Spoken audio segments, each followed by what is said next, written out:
Hi guys, good evening. It's Mo here again and welcome back to my channel. So for today's video, it's gonna be Watson's haul. So ang tagal ko nang hindi nakapag-haul sa inyo guys, especially Watson's haul kasi last year yung pagbili ko ng mga skincare ko is paisa-isa lang siya. So hindi ko siya na-haul sa inyo, but today, I have an exciting news. I am so amazed by this purchase, guys. I'm super happy kasi alam nyo, Watson's is my happy pill. Look at this. Guys, ang dami.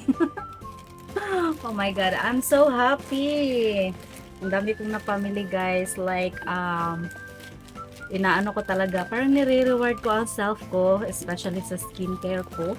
So yeah, papakita ko sa inyo kung anong nabili ko kanina.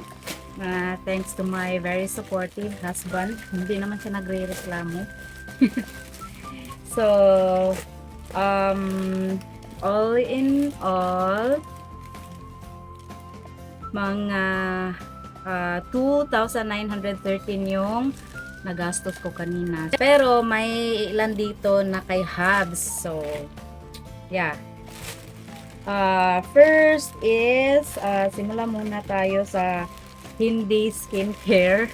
So, first, I bought this Fresh Peach Mango Alcohol Spray. So, this is, I'm not sure if anong product to. Pero, nakagamit na kasi ako ng ganito. Yung maliit lang na spray yung yung spray bottle yung nabili ko, but nagustuhan ko siya kasi hindi siya masyadong mabango. May scent siyang kaunti pero hindi siya masyadong mabango, which I like kasi as you know, if you know, allergic ako sa mga sobrang mababango na products. So this one, I really love this. Naka-dalawang small bottle na ako. Tapos bumili lang ako kasi may nakita akong malaking bottle. Tapos 149 lang to. So for me, sulit na siya kasi ang laki niya. This is ano ba to? Hindi naman nakalagay kung ilang ml to. Wait lang.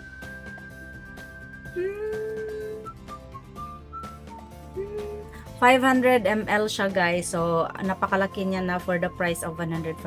So, yeah. And then, next naman is, this one. Bumili lang akong ganito. You know, girl thing.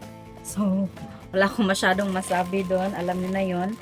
And then, bago ako sa skincare, papakita ko na muna sa inyo itong binili ni Habs. Si Habs, bumili siyang toothbrush, Medguard. Mura lang to. 4 pairs na siya.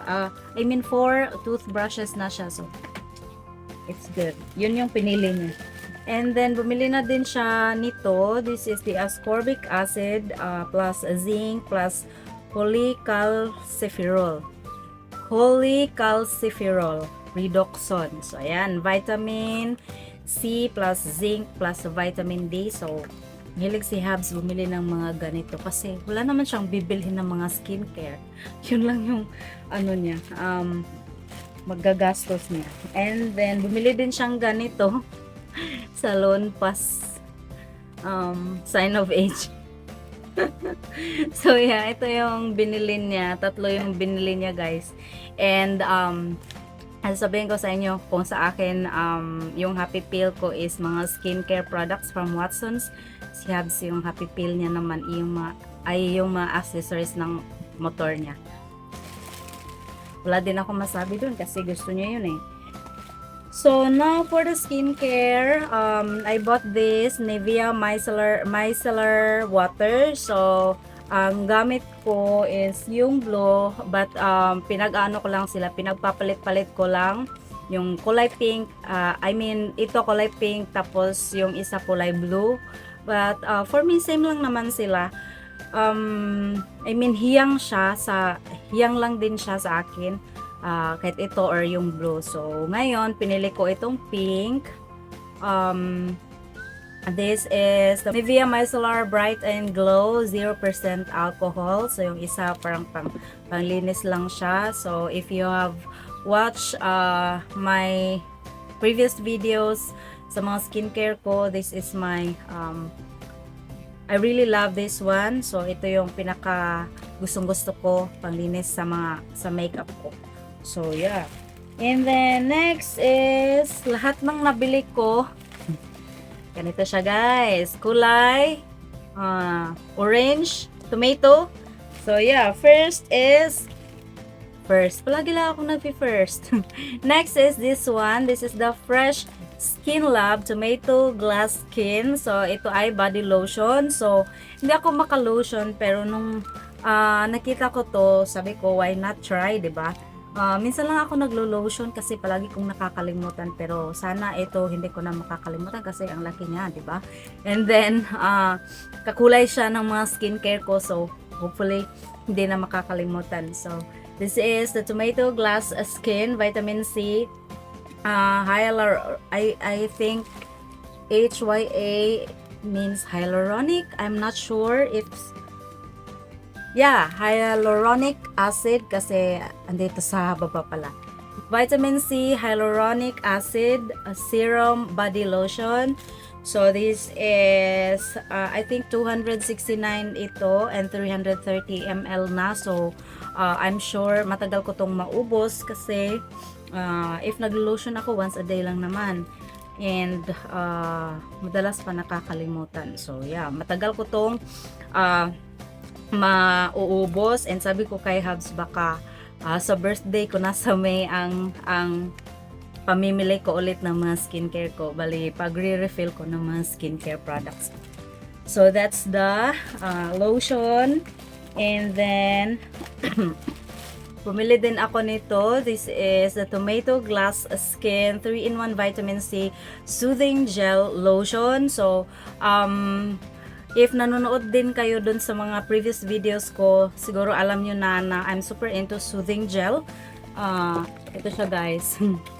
So, tinry ko to. This is the Lux Organics Aloe Vera Snail Soothing Gel. And then, ito ay Sika Soothing Gel ng Lux Organics din.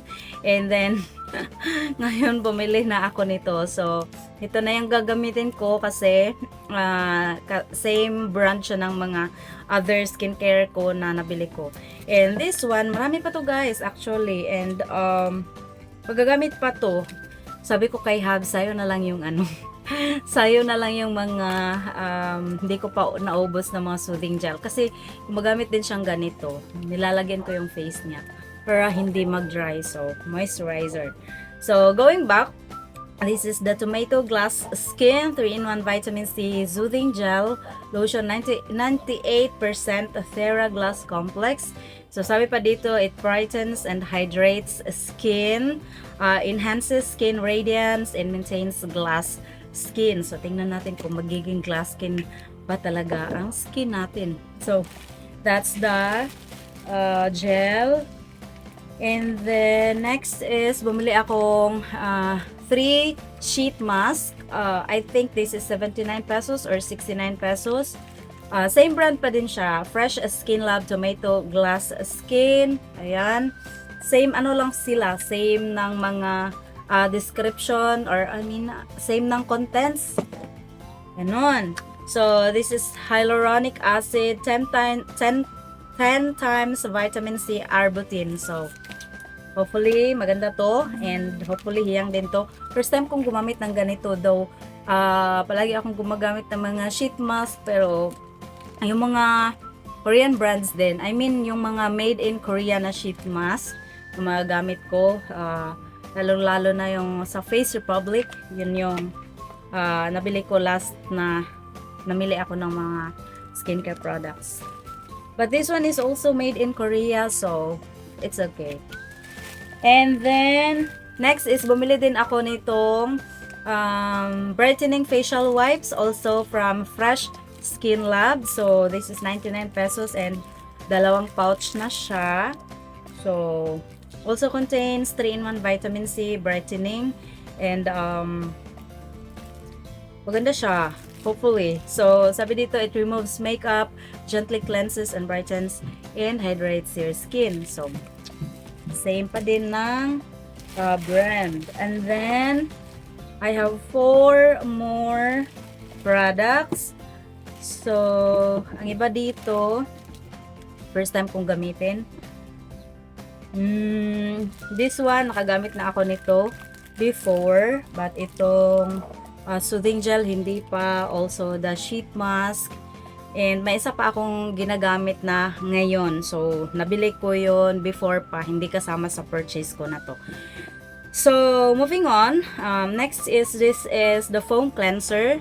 Ayan, hindi ko pa to gagamitin sa ngayon kasi may ginagamit pa ako na cleanser, ibang cleanser.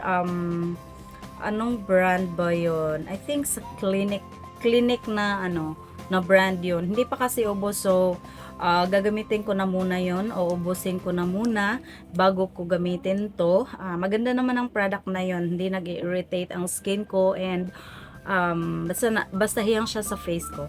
So yeah, this is the foam cleanser. Gagamitin ko once ubos na yung ginagamit ko na cleanser ngayon. Next is, this is the tomato glass skin serum, also from Fresh Skin Lab. Ayan. And then, next naman ay itong brightening sunscreen. So, gumagamit din ako ng sunscreen. Ang dami ko nang ginamit pala na sunscreen, guys. Hindi naman nagka-problema ang skin ko, pero gusto ko ngayon same yung lahat ng product na gagamitin ko sa face ko. So, para same effect, ganun. So, yeah, try ko tong sunscreen nila. And may sunscreen ako dito na natira yung sa Ivana Skin. So, bigay ko na lang din kay Habs kasi kailangan din naman niya ng sunscreen. So, yeah. And then next is itong toner. Fresh Skin Lab 3-in-1 Vitamin C Brightening Toner. Ayan, may ginagamit akong toner. Kakaubos niya lang from from Face Republic, yung white na bottle.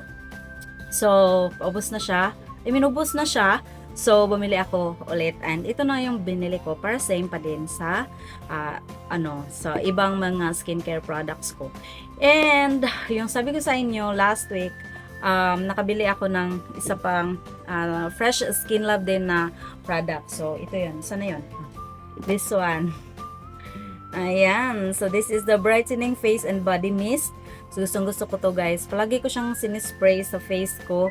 Every now and then, nagsispray ako sa face ko. And, ayan. Ito yung face ko ngayon, guys. Wala akong foundation. Hindi ako nagpa-foundation today kasi wala. Hindi ko feel na mag-makeup. Though, lumabas kami pero lang ako. Gumamit lang akong ganito. Spray lang. So, yeah. This is 150 ml pero matagal siyang maubos kasi mist siya hindi masyadong parang 3 spray lang sa face. And also gumagamit din nito si Habs. Sinasali ko siya kapag nagsispray ako sa face ko.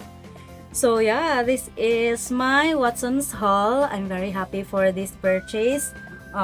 Parang feeling ko sinuspoil ko talaga ang self ko ngayon kasi matagal pa ako ulit makapamili ng ganito. And sobrang ganda niya sa mata, guys. Kapag tingnan mo siya na same sila, na magkakulay sila. OMG, I'm so happy. And I'm so amazed. Sobrang masaya ako sa purchase na to, guys. Wait lang. So, hindi ko pa na-try na same product yung gagamitin ko from facial cleanser to yung pinaka-last na step sa skincare, but try ko to and then I'll update you if yung effect niya sa akin. I-share ko din sa inyo kung anong effect niya sa akin, guys, para naman may idea kayo kung magiging hiyang ba sa inyo or may may idea kayo anong mga magagandang skincare products na pwede nyong gamitin. So, ako pala is combination of dry and oily skin. So, para may reference lang kayo. So, yeah, that is it, guys, for today's video. Sana nag-enjoy kayo sa haul na to. As I've said, I'm really happy. Really happy to have this kind of